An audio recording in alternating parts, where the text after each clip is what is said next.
Okay, crew, this should be a fun one. This is from Tap Out Corner. It's top 29. We'll probably just do half for today. It's a long video. Top 29 WWE Raw OMG moments of all time. I like taking a little trip down memory lane, and I know they say, or they put OMG moments, and that's the polite way to put it. What we're all rooting for was that when you're working is that holy shit moment. You get a holy shit chant going, and it's in always his Raw debut, Vader gratifying. His opponent, Savio You Vega, appreciate that but he shit. wasn't done just yet.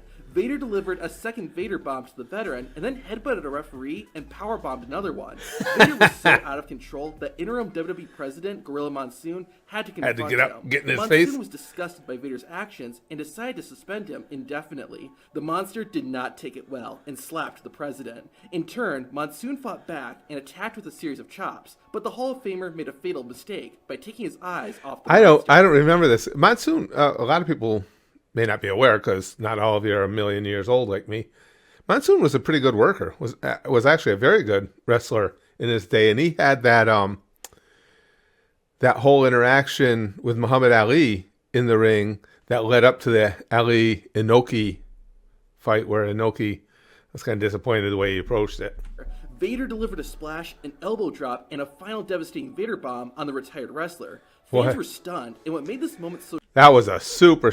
You could tell Vader was taking extra care. I mean, Monsoon was an older guy at this time. Watch how safe that bomb is. Vader delivered a splash, an elbow drop, and a final devastating He Vader goes bomb right beyond on the him. wrestler. Just lands with his arms. That's pretty good stuff. What made this moment so shocking was that Monsoon, while a former wrestler, had been known to newer fans as a beloved and fun announcer. So the attack on the legendary figure was one of the most good stuff. Good angle. Seen in WWE at that point. This next one, though, is easily the most painful WWE moment. That's a good angle. I mean, and Monsoon, just what this guy said.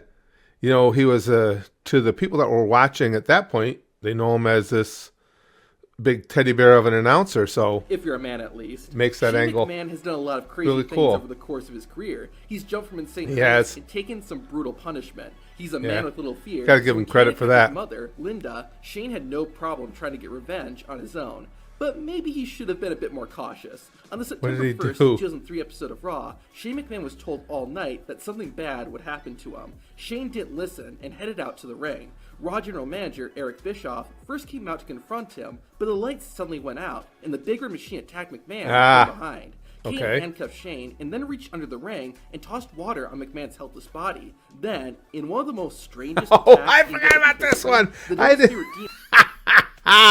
I didn't even know where they were leading with it until I saw the jumper cables.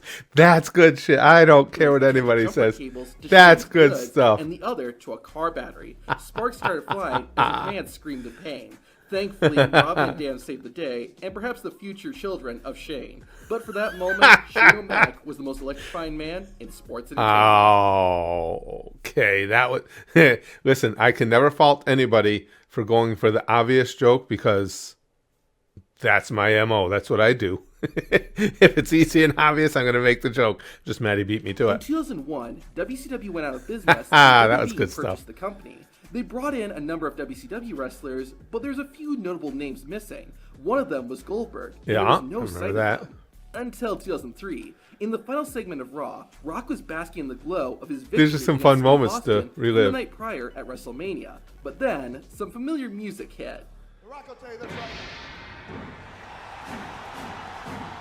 It was surreal finally seeing Goldberg appear in a WWE ring. Unfortunately for The Rock, the show ended with him on his back after taking a devastating spear from the former WCW heavyweight champion. It may have happened later than fans expected, but Goldberg showing up on Raw was I do remember that. Debuts ever seen. I was not a Goldberg fan per se, but you had to appreciate what he was able to generate, as far as crowd reaction and everything. And I didn't hate seeing him show up. I was hoping that he didn't kill anybody with carelessness. This but was even crazier, though. In late 1999, fans were supposed to see a beautiful moment of Test. Remember this really well. Married. But if it's just fun reliving these. Yeah, they never end well. That weddings are just they're not going to go off without a hitch. As Test was about to say, "I do," he was interrupted by Triple H's music. The game came out and made a pretty uncomfortable scene for everyone. He showed a video of himself driving through Las Vegas and pulling up to a drive-through. Remember this so well. These are well done. This is funny writing. Was in the passenger seat. Triple H mimicked her voice and passed out. Can you imagine how this segment would have played during the Me Too movement? To say "I do," and an unholy union Hey, was formed. I think there might have been a couple of some attempts major to cancel. storylines, but it may still Not be that the most WWE would over-the-top care. and memorable WWE wedding ever. This next moment was memorable as well, That's but for an entirely different reason. Ever since WWE started, it's been a staple to have small, no-name guys take on much bigger name talent. These small guys get little to no offense in, and of course, never win. Right. Or almost never jobbers. win. The same year Raw went on the air, Razor Ramon faced the Kid. Oh, yeah. I remember this. And that was cool that he put him over. On TV twice before this and was beaten in under 3 minutes in both incidents. This match with Razor looked to be the same, but no one could expect what actually happened. You guys may not remember, again, because of the, I'm an old fart thing, but 1, 2, 3 Kid, and didn't do Lightning Kid or something like that. But anyway, 1, 2, 3 Kid, who would become, what was he, six pack or whatever the hell his name was. He'd gotten a pretty big name in the Indies. He was. Do you know what I did? He'd done a lot of good work. How nutritious and delicious Factor's meals are. The sponsor of this video. Oh, we got approved meals right to your doorstep or package ring. I couldn't figure out where the hell we were going with this. I'm sorry, I'm a slow wit. What can I tell you? But what was it? Okay, he was 1, 2, 3 Kid, X-Pac. What I really like is that there's no then you just warm up your meal in the microwave and it's can't keep track. Didn't he do something with? Wasn't he 6 or something like that? I don't remember. But anyway, before he was X-Pac, he was 1, 2, 3 Kid, and he was making quite a name for himself on the indie circuit. Gives me more time to say WWE incorrectly. He was a really decent athlete, and he was innovative for the time, the things he was doing. Below and use code TAPOUT60 to get 60% off your first Factor box. Yes, that's right. Go to Factor75.com, use code TAPOUT60. I'm just such a simpleton. Off your first box. I bet you can place your I'm all blown away by this, trying to figure out what that is. History and helped launch the Kid's career, who later became known as X-Pac. Now, if the Kid had fought this next wrestler, then it would be a much different story. On March 14th, so that was it. He kind of. Oh, you know what it could be too. Became known as X-Pac. You got to remember too, guys, with these, every once in a while, any of these videos, the WWE comes along, and just randomly, sometimes after long periods of time, will claim a small little portion of the video, and you just have to go in and use YouTube tools to edit it out. So that may have happened. If the Kid had fought this next wrestler, then it would be a much different story. On March 14th, 2004, Brock Lesnar left WWE. You'll see it even in some of my videos here and there. After leaving, the former WWE champion became even more popular as he conquered UFC and became one of the most famous sports stars on the planet. Meanwhile, John Cena had taken over for Brock as the face of WWE. But at WrestleMania 28 in 2012, Cena took a rare loss to The Rock. On Raw the following night, Cena came out to apologize to the fans for letting them down and called out the Great One to congratulate him. But Rock was nowhere to be seen. Trying to remember this one. Familiar music played through the arena. Oh, this spot, yeah. I told you guys. The crowd went. I was always a big Brock fan. I know he takes a lot of heat for the part-timer and the statements he made about being in it just for the money, whatever. He entertained the hell out of me when he was in the ring. Loss for words. And he was so willing to put people over. Handshake with Cena, but lured him in to a devastating F5. With that one statement, it was one of the biggest and most shocking returns in the history of WWE. The next moment is also shocking, but probably not for the reason you think. By the end of 1998, the war between The Undertaker and Steve Austin was getting out of control. At one point, Taker tried to actually kill the Texas Rattlesnake by embalming him, but an even bigger spectacle happened soon after. After a main event match on embalming people is wrong?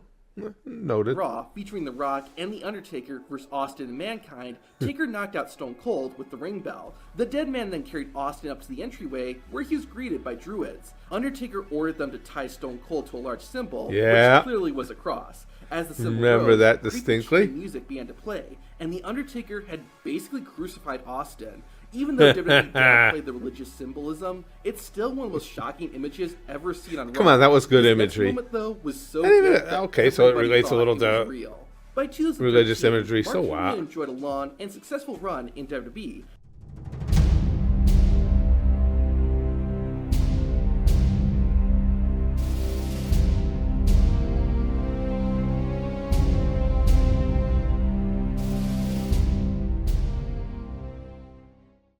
However, if you watched Henry's bell-to-bell video, you know he dealt with a lot of injuries. Because of this, it looked like Mark was gonna retire. On Raw, Mark Henry came walking out and looked emotional. He joined John Cena, and the world's strongest man thanked the fans for supporting him over the years. As tears filled his eyes, he announced he was retiring from WWE. Both the fans... Of course, my memory sucks. A lot of this takes a little while to click back in, because I saw most of these. And congratulating Henry. It was an emotional moment. But then, Mark suddenly laid out the WWE champion. All right, yeah. Strongest slam. Yeah. The retirement turned out to be fake, and Mark Henry still had a lot left.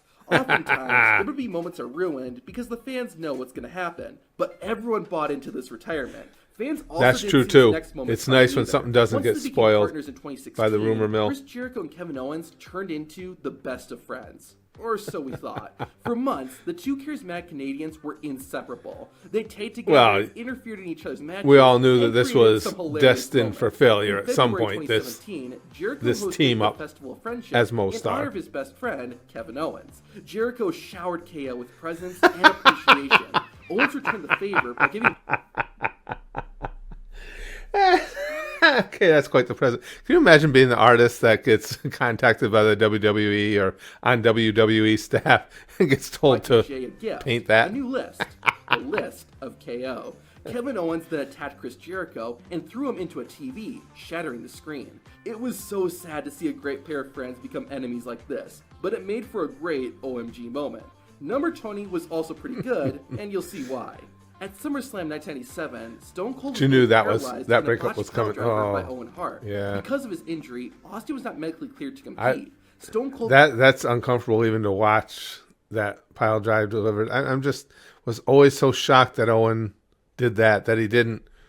You know, it's his job at that point to realize that he's not in position. He's down way too low and blow the move or something. Frustrated and started attacking members of the WWE roster. Finally, Vince McMahon had enough. Austin faced arrest when McMahon pleaded for the Texas rattlesnake to stop. Steve Austin eventually appeared to agree with his boss, but just like a snake, he struck quickly. Stone Cold showed his true feelings when he kicked McMahon in the stomach and hit him with a stunner. And then Vince sold the shit out of that stunner like only Vince McMahon could, right, guys? Made it look strong. It was the first of many McMahon stunners to come. But for the first time was something special. Was cool. Yes, 5 years agreed. later, Vince McMahon was part of a moment that fans never thought would actually happen. It was no secret that Eric Bischoff and Vince McMahon did not like each other. The two tried to run the other out of business during the Monday Night Wars and took some pretty hard shots against each other. And that's the thing, though. Wrestling's the business at that level particularly is to make money. And if somebody will make you money, bygones are bygones. Or maybe they're not even bygone. You still get together and make money. Bad blood, it was reasonable to assume that Eric Bischoff would never go working for the enemy. Then, this happened on Raw in 2002. Who that? Who that there? Things became even more shocking when Vince McMahon not only announced his former rival as the new GM of Raw, but also embraced Bischoff with a big hug. After all the shots each side took during the Monday Night Wars, it felt like hell had frozen over seeing this image. On the other hand, this next moment was just pure awesome. It's business. The Raw after WrestleMania is Make often the one money. of the best, if not the best episode. And I approve. I appreciate that. Like what happened the night after WrestleMania 29 in 2013. The World Heavyweight Champion, Alberto Del Rio, was having a rematch against Jack Swagger. Del Rio won, but injured his leg during the fight. While Alberto was recovering, this happened. There's Dolph. Dolph Ziggler decided it was time to cash in, and so he did. For a brief moment, it looked like the show-off would come up short after getting caught in the cross arm breaker, but he fought his way out and then connected with the zigzag for the 3 count. The crowd I love it. I like Dolph Ziggler. Talk about somebody who could sell the hell out of anything. 2 years before this, though, the fans were experiencing a much different emotion. On April 3rd, 2011, Edge successfully defended the World Heavyweight Championship against, ironically, Alberto Del Rio.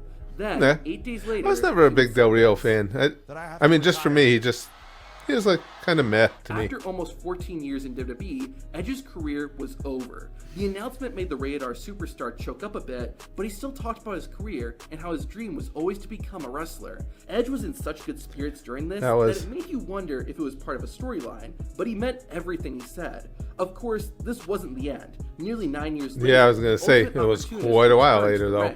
But this moment was still shocking and heartbreaking to watch. Current medicine can do. The complete opposite. The final Raw before WrestleMania 15 kicked off with the Corporation in the ring, but they were soon interrupted by the sound of breaking glass. Austin drove to that happened right in my hometown arena in Albany, New York. He was washed out by I used to drive for that company's competitor. And stumbled around in the ring. They used to deliver beer years ago. In a classic WWE moment. I love that. Moment in Raw's history. It was just another wrestler. Just so cool to get to see it in your own backyard. Well, WCW sure wasn't. In the middle of the Monday Night Wars, Triple H and D-Generation X decided to take the battle right to WCW and invaded Monday Night Nitro. The game trash-talked WWE's rival and even got some WCW fans to switch sides. But do you think WCW sucks? That's good stuff. There you go. At one point, DX tried to drive into the arena, but they were shut out, missing out on what could have been the most unreal moment in wrestling history. That would have been cool as hell. The segment was 5 minutes of WWE tearing apart their competition, and it was cool to see WWE fight their rivals so directly. The next OMG moment was anything but cool. All right, we'll pause it right there. That's good stuff, though. I mean, for those of us who were around for those Monday Night Wars, they were pretty freaking intense. And, when the NWO came about, it didn't look good for a long time for the WWE as far as being able to come out on top. But, what's kind of a giveaway to me is when the whole thing started and they brought wrestling to TBS, Turner called McMahon and said, guess what? He said, I'm in the wrestling business. And just the way he expressed that, I know when I heard about that, made me think, yeah, this guy's he's not going to have the stick-to-itiveness that McMahon will. This is McMahon's life. It was something to play with for Turner. And I think that kind of bore out.